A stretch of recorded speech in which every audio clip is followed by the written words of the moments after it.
Hi, Molly. Hello. Thank you for helping my project. Of course. Could you say a couple of words about yourself? My name is Molly. I work in purchasing for NASA, and right now I'm just doing a lot of stuff for the human health and performance. And also, you're a creator. You come over to the creator space and make stuff. I do. I'm more of a watcher in the creative space. I'm just here to watch over things. I don't really make a lot of stuff personally, but it's very fun.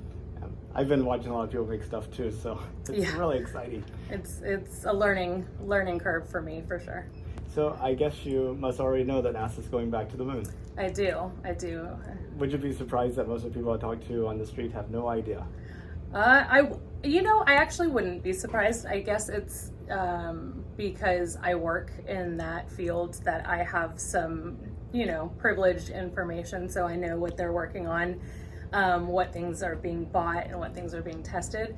But I feel like NASA's been a little bit more quiet about it. I feel most of the hype is around Mars, Oh, really? and less of it is around the moon, because we've already been there, we've already done that. So I feel like most of society is talking about Mars and those experiments. So, but I'm excited to go back to the moon because I don't think it's been done in a while. So, Yeah, 1972 is the last time. So yeah, they're designing all new stuff to go. So it's going to be pretty neat, and this time to stay. Yes. So not to stop going, I guess is really. Yes, so they are designing a bunch of new equipment, including the transportation, the suits. All of it is going to be much different than last time. So it's going to be an exciting adventure. And hopefully, whenever I started this project, it was supposed to be by the end of 2024. Now it's by the end of 2026. That sounds about right. It sounds kind of. It sounds about right. Supply chain is a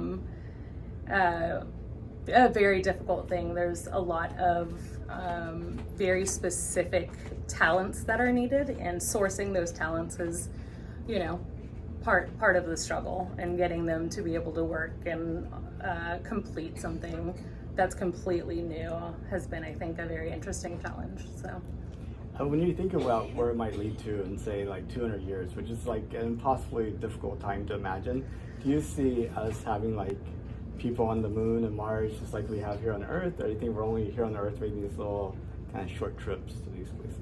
I don't think within 200 years we'll be there, but I think it's possible in the future with how technology for home bases and stuff like that, and the way that it's being built. I think it's possible in the future. If we needed to go somewhere else, we could have settlements there.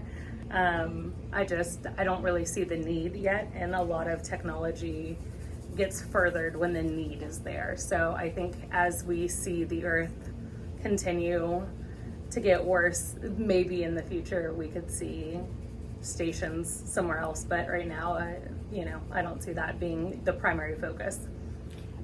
If you could, would you take a trip to space? Oh yeah, I would. I'd be terrified. Don't get me wrong. I would be absolutely horrified, but I would totally do it. How far would you consider going? To the atmosphere and back. I don't think I want to land anywhere else, but I'll go into space. Not even to the moon? Probably not. It's a lot easier to get into space and get back than to land. That difficulty aspect is much worse, in my opinion. I don't want to take that risk, but I'll go up into space. Do you think you'll get a chance in your lifetime? No. No? No. Elon Musk is working on it, but I don't think it's going to happen for the common folk. I think he is trying to create,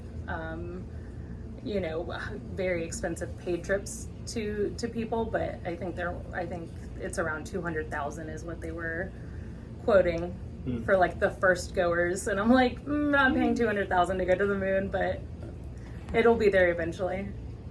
Well, Molly, thank you so much for your time. It was great to get to talk to you. Not a problem. Thank you so much.